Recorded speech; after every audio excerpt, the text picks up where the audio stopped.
Be strong.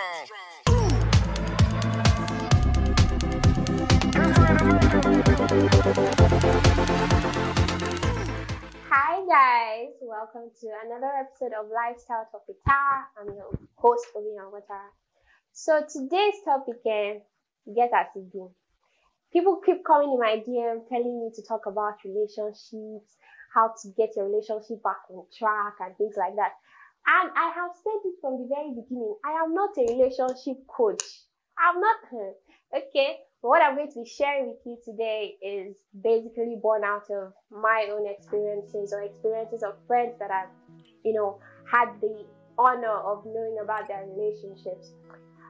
Today, I don't know what to title this one yet, but maybe as we progress, we'll be able to, figure it out. Let's talk lifestyle. Okay, so you guys, basically what I want to talk about today is how sometimes in your relationship you feel like you've hit rock bottom. You feel like there's no excitement anymore. It's starting to feel like a chore rather than an adventure, right? So what I'm not one of those people that will come and tell you, oh, there are 5 things to do to get your relationship back on track, to get the funk back in your ship, all those things, Everybody knows that. It's all over the internet, take her out, do this, take her to dinner, give compliments, all of that. No, this is what I'm going to be sharing you, the hardcore truths. So basically what you want to do when you see that your relationship has become stale is confront it. Confront the issue head on. Say the truth. People should sit yourselves down.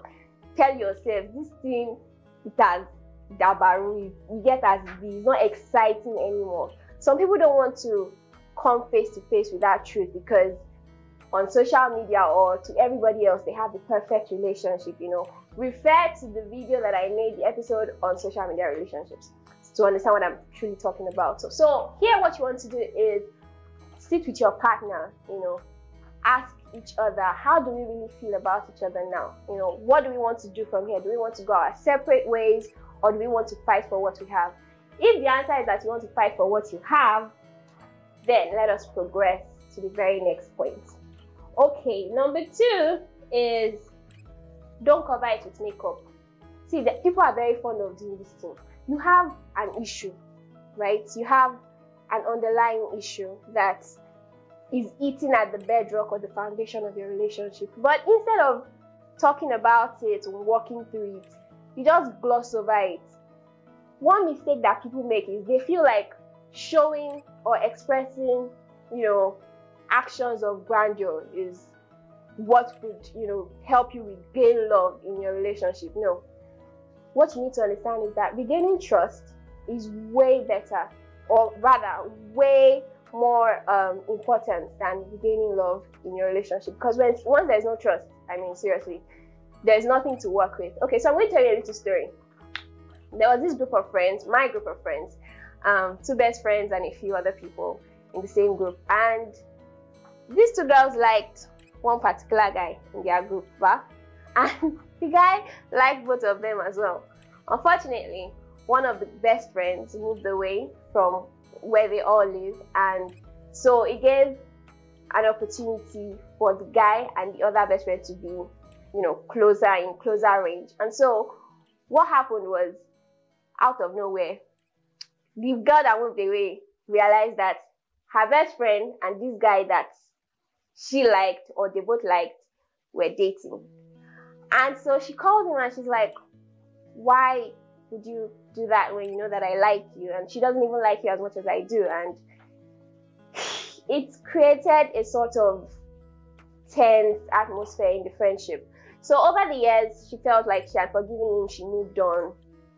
Now, a lot of years down the line, that first relationship with her best friend didn't work out, and so the guy is back in her life and now they are dating. It's good though, it's sweet, but then there's the issue of mistrust. Like, she always feels like this person would always choose someone else over me, and you can't blame her for that. Now what the guy does is that he constantly reassures her, hey, you're my number one, okay? I made a mistake, I was a fool, I'm serious, I was silly, and I'm sorry, and it will never happen again.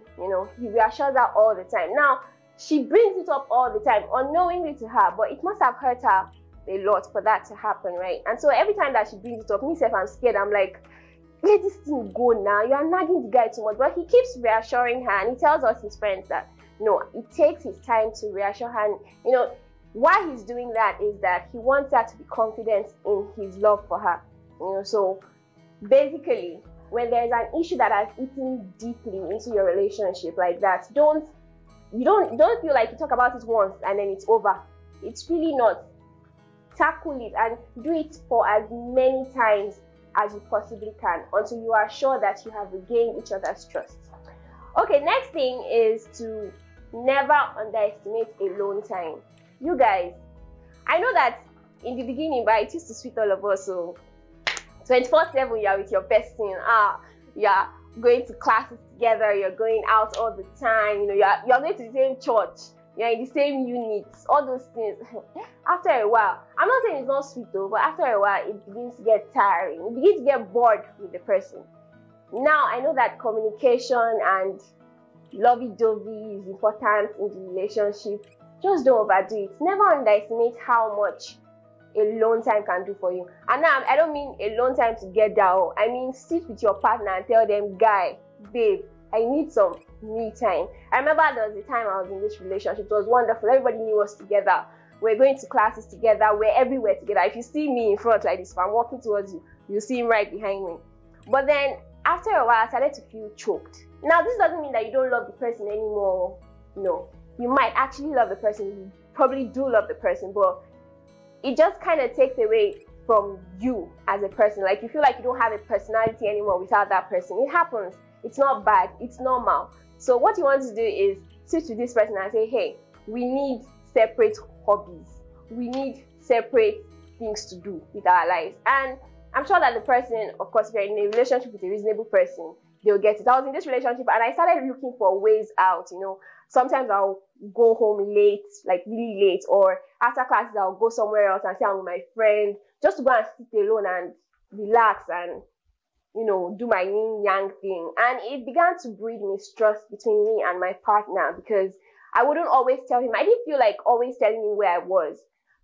Please don't quote me. I'm not saying don't be honest with your partner. I'm just saying when you understand that you both are individuals first before you're a couple. And please understand that I'm not talking about married people though. I'm talking about relationships between two, you know, unmarried adults. Okay, so yes, please do not underestimate the power of alone time. All right, the next thing I want to talk about is to learn from others. Many people do copy and paste. It's not bad to ask for advice, but when you start modeling your relationship, you understand, you start modeling it after Prince Harry and what's her name, Meghan Markle, and you want it to be like that, right? Then you'll be terribly disappointed. Life, real life and real relationship is not a fairy tale. Do you understand? So what you want to do is sit. I'm sorry, I always talk about sitting and confronting issues, but you need to sit and you need to understand your partner. I have a friend that she wanted to buy hair or something, wig one time for her birthday, and she asked her boyfriend, and the guy was like, chill, I don't have the money now. I can't afford this right now, but I'll get it to you. So she told her friend, and she's like, it's a week to my birthday, and you are not giving me money for my hair. Her friend was like, how dare he? If he knew that he could not take care of a chick like you, he should not have asked you out. Me, when I asked Donald for money and he does not give me within a week, I don't talk to him, I don't pick his calls, I don't text him. And she was like, And so what happened? She's like, in 2-3 days, he has given me the money, sharp. Oh God. That's how my friend thought that she has seen solution. And she went to try it with her boyfriend. I'm telling you, whole her, that the moment that she picks the phone and said, if you don't give me the money within 2 or 3 days, that she put pressure on the boy like that. That was the end of the relationship. She did her birthday by herself. No hair, no nothing. Okay, so please do not do that. Do not feel like you need to copy each and everything that you see, you know, with perfect, so-called perfect relationships. Everybody is different. Understand your partner, understand what works for you, understand what works for yourself and your partner together. So yes, make sure you do that. Lastly, or rather, second to the last is understand that it takes time to rebuild trust and rebuild love and regain the fire in your relationship. So you feel like things are going all right, right? And then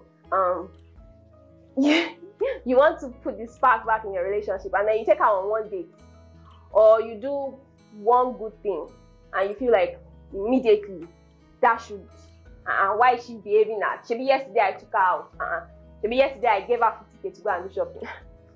Bros, like I said, there might be underlying issues. You know, you don't want to do one thing and not take your time to actually understand what the person is going through, listen to their grievances, and then you do one thing and you feel like everything should be alright. If you are really committed to this person, please take your time to know what they really want, what they feel about the relationship, if they actually want to move on or not. Please understand that this time that it takes, it might be like you have to start from scratch again. You know, it might be like you have to do all those things that you used to do when you were trying to woo her, or when you were trying to get his attention. But if you feel like that person is worth it, in the end, you'll be happy that you did. Lastly, please understand or know or admit it to yourself when it is time to move on. I know that most of us have issues with, you know, breaking up or going out of a relationship, especially if it has spanned over a period of time, and that is normal. But when you see that relationship or being in a friendship or whatever with that person starts to jeopardize your well-being, your mental health, please move. Because seriously, nothing is more important. No relationship is more important than your health. You cannot give what you don't have. If you are not happy, you cannot be happy in your relationship. If you are not happy, you cannot provide happiness for your partner. So understand when it is time to move. When that person is not trying as hard as you, that person is not bringing 50% to the table, that person is not, you know, is not willing to commit to that relationship or revamping that relationship as much as you are, please move. Maybe it's time to move on and find someone who is just as committed as you. Okay, you guys, I'm sorry I couldn't bring you more, you know, elaborate examples, but this is what I have for you today. Make sure you tune into the show next week to see what I have for you then.